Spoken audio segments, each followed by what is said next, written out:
For the last 2 years, we've been losing a lot of musicians.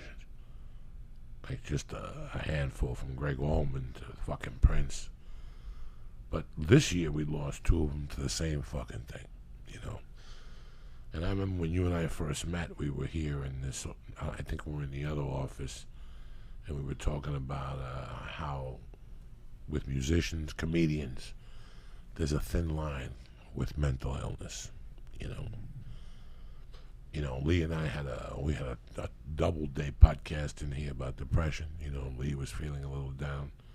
Did you go talk to your people today? Not today. I'm going next week. Next week. So you didn't go this week? Not this week. You fucked up already. So, you know, we're just talking about things. You know, I feel shit different times in my world, you know.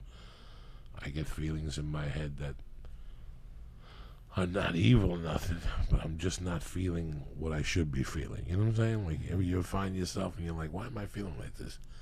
I have no reason in the world to feel like this.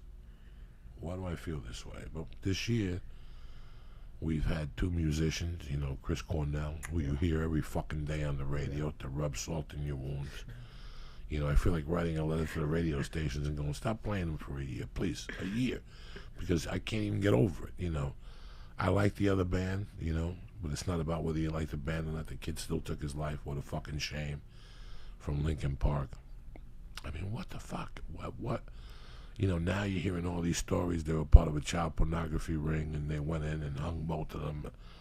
You know, these fucking people don't stop with the conspiracy theories.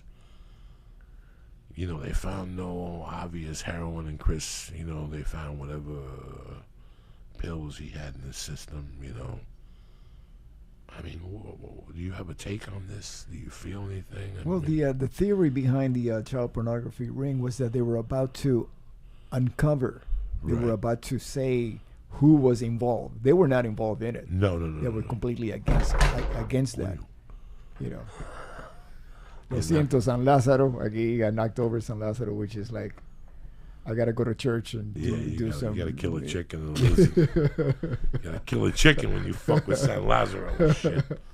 So yeah, it's you know, I've worked with people that I'm not gonna name, of course. It's, you know, who've had some mental issues. You know, it's unfortunately, and I think it's not just music. It's entertainment industry, or even in sports.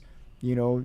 If you're a big money maker, if you as an artist or an athlete generate a bunch of cash for a bunch of people, they're going to keep feeding you and keep you out there for as long as possible, you know, and you basically become disposable to them, you know, because you're gone. Sometimes you even generate more money for them after you're gone. Look at Elvis. Look at Michael Jackson. You know, you know, all of these. You know, and it's very unfortunate because.